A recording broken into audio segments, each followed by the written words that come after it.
everybody. So my name is Nepri, but everybody calls me Nep.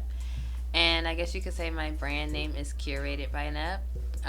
That's for all things music wise, I guess. While also I am a photographer. My photographer page is Nep on the Lens.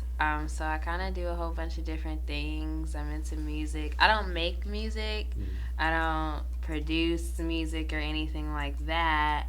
But I do have a love and passion for music. So I've had a lot of marketing experience. I make playlists, and I sell music therapy journals, and that's pretty much it. Everybody that I went to A&T with kind of knows like music is my thing. I love music, so I'm just kind of known for that. And I also dance, and like I said, I'm a photographer too. So those kind of are the things that I do.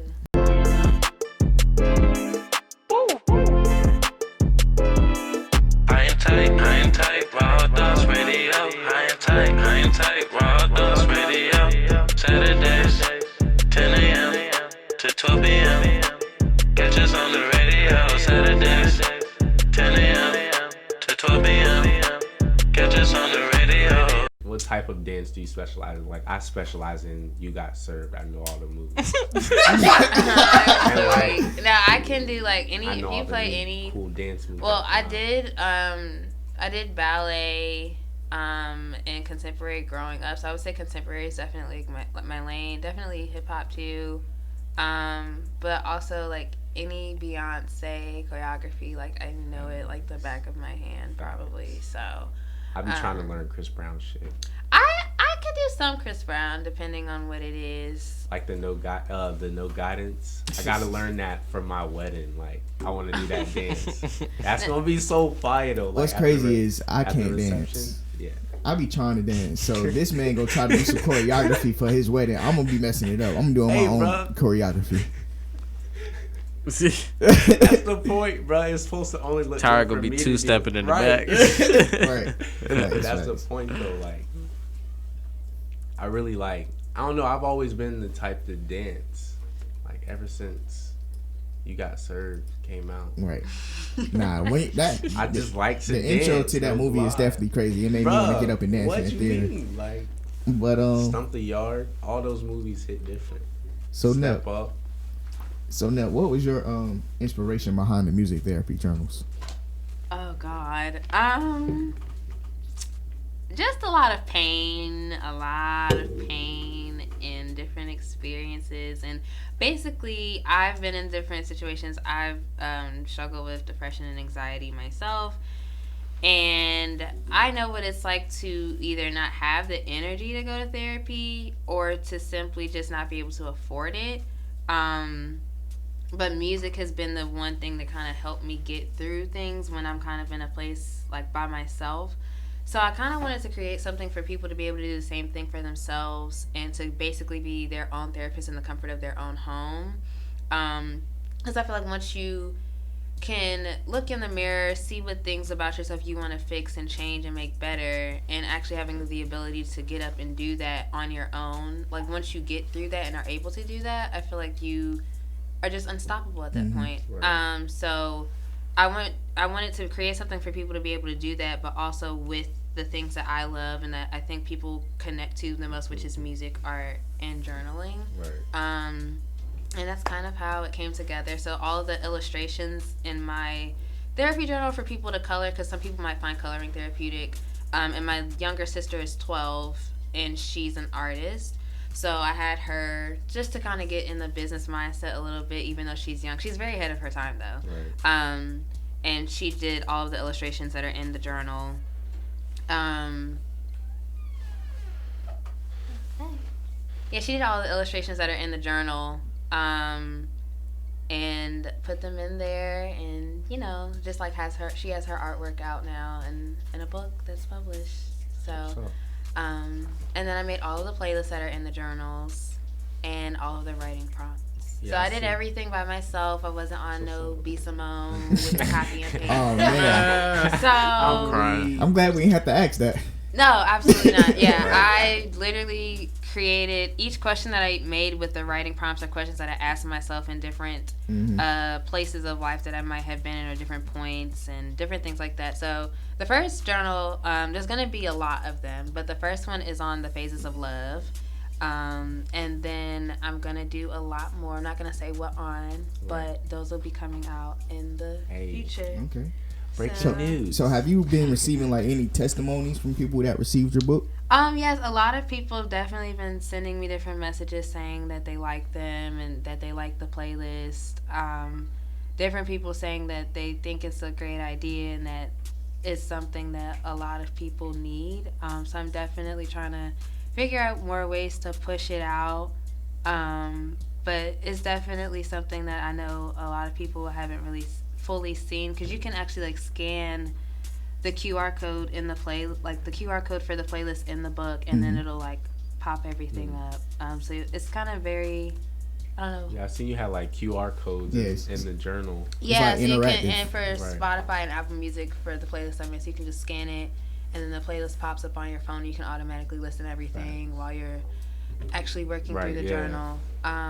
So I've definitely gotten some good feedback on them, and just definitely excited. So I want to work with artists one day and make them with artists for their actual projects too. I like that. So definitely gonna just keep working and seeing, where everything goes with it. So. Like which albums, when you were making this project, do you feel like you connected with the most? Because I saw you have a pretty good range of music on the I wouldn't playlist. even say that there's specific albums. I honestly, I was in a really low place, so I would just get some wine and I would go to my music library. I have almost every streaming platform you can think of: Apple, Spotify, Tidal, all of it. Right. So I would just go to each one, because each one, my libraries aren't exactly the same, and I would just spend days I would just hit shuffle and I would just let stuff play, and I would kind of hear songs that I hadn't heard in a long time, or it's like a good feeling when you get to re-fall in love with a song.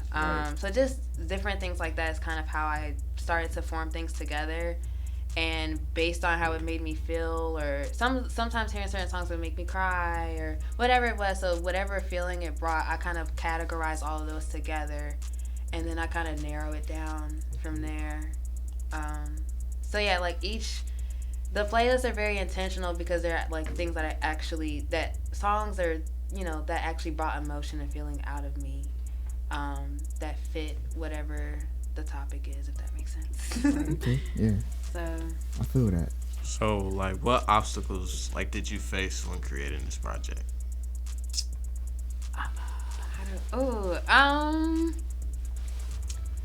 I was just really in a low spot, dealing with some feelings that I had never felt before. I'm trying to answer the question without fully answering the question.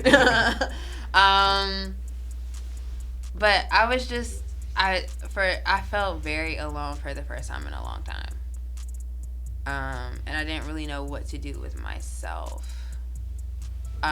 So I kind of went back to it I had to really relearn, okay, the last time I felt like this was so long ago, but the last time I felt like this, what did I do to get through it? And that's kind of what I had to do, was relearn what I had to do to get out of a spot that I know I had been in before. It was just a little more severe, and it was just very, it had been time.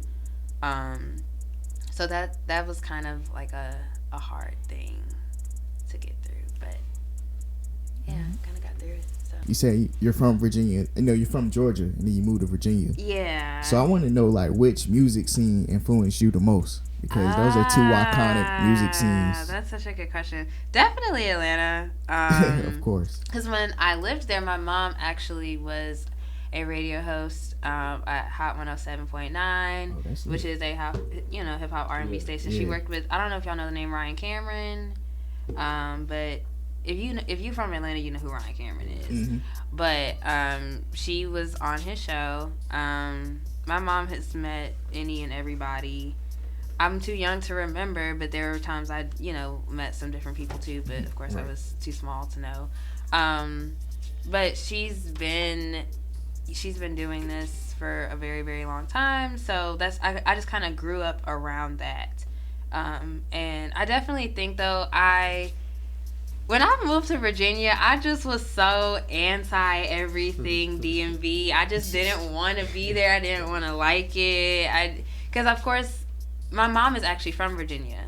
So when we moved back, I'm learning what go-go is and all this different stuff. And I'm like, I don't know if I like this. It was definitely different from Atlanta. But I definitely have a love. I definitely have a love for DC and its music and its culture.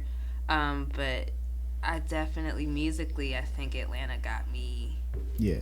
Got me a little more. We always talk about that Atlanta music scene, like how they stick together and how people have elevated. Like today's the perfect day to talk about that because, you know, like I said, Gucci Mane earlier. So, because I thought, you know, when I seen it, I was like, okay, so she got the Atlanta side. So, you know, she got the Gucci's, the Ludacris, the Lil Jon. Like she grew up. My mom was actually very great friends with Ludacris. They worked at Hot 107 together. And then the Virginia side, you got Pharrell and Timbaland. So, you know. But that was kind of like before you kind of moved there too. So, but you know, Chris Brown and Trey Songz was coming out of Virginia as well. So I was about to say the Chris Brown era. 2005 is when I moved to Virginia, and that's also the year that Chris Brown's first album came out, and that was like the first time I was ever in love. And I literally was listening to his second album from Charlotte when I drove from Charlotte this morning. Oh, wow. I was like a huge Chris Brown fan. Team Breezy was in my bio and everything. So when we moved to Virginia, I was high key pressed. I was like, oh my god! And my high school actually played his high school for football, so that was cool. But of course, he was graduated by then. But I was just very hyped to be in the space. Oh yeah, 2005 was when Run It came out, so I know Virginia was going crazy. All of that was coming out. Yeah, definitely. I definitely was a big Chris Brown fan as well. I ain't gonna lie. He said he had the poster. Nah, I ain't had no Chris Brown poster. Chill out. I had all the Chris Brown. I had the Chris Brown stuff in my locker. I had the Chris Brown stuff on my wall. I had the T-shirts. I had bracelets. I had the scrapbook. I had Rihanna's face scribbled out in the scrapbook. Oh no. Oh nah. It was not a game. Sheesh. So what made you get into photography after you was like, I mean, you got the whole music thing going on, so what made you pick up a camera? I didn't have a camera until July, and I just kind of randomly bought it. I had a good little check come in. And I was like, okay, I think I should buy a camera. And I was with my friend Traytel, and he was like, okay, well, let's go get one. So we went to Best Buy, and I don't know much about cameras, so I told him to pick the camera. And we got, I think it's a Canon EOS M50. So that's the camera I have. And basically from there, like literally when I bought the camera, he was like, you got to get your return on your investment. I was like, okay, cool. And I think I do a very good job when someone tells me I can't do something. So there was someone that had told me that they were kind of confused why I bought the camera, and told me that it would just kind of collect dust, and I'm not a photographer, this, that, and the third. And I'm like, okay. Got your I'm gonna take this. I'm gonna really take this serious. Like, there's a reason I bought this camera. I don't know what I'm about to do with it, but I'm about to use it. Right. And my good friend Jaquante, Mel's brother, he is one of my favorite photographers. Anytime I've done a shoot, for the most part, he has done it. And he's just always brought all of my visions to life. That I've wanted to do picture-wise. And basically, he lives in Charlotte, so pulled up on him one day. I was like, I got this camera. I don't know how to work it. I spent the day with him. He taught me how to use it, and that was it from there. I've been doing photo shoots ever since. And it's kind of taking off in a nice way, a little faster than I expected and more than I expected. And I didn't realize that I'm actually pretty good at taking pictures. And I get a lot of great feedback. People have been booking me for pictures and whatnot. So it's been going pretty good. So sometimes I've just been learning, you never know what other gifts you have inside of you. So you just got to move sometimes when God says move. Mm-hmm. And like I said, I never would have thought that I would be a photographer taking pictures at all. But I mean, I'm doing it. Right. And like I said, I just got the camera in July, and I've had several photo shoots. But I don't even know how many at this point. So that's how you know you got good footage. Yeah, so I've been doing pretty good with it, and I'm just excited to see where it goes. And I'm really excited to let my mind kind of do what it does and figure out a way to better incorporate photography with my journals and my love for music and dancing and kind of everything all together. Right. It's like I have all these different pieces. God, I got all these different pieces, but how do I make the cake now? Right, yeah. Like, I'm trying to figure out how to make my cake because I got the ingredients. So, trying to get that together. So, what does your dream photo shoot consist of? Oh my gosh, that's a hard question. Like a big, I don't know what to call them. Why I want to say cornfields, but it's not. I don't want to call it that.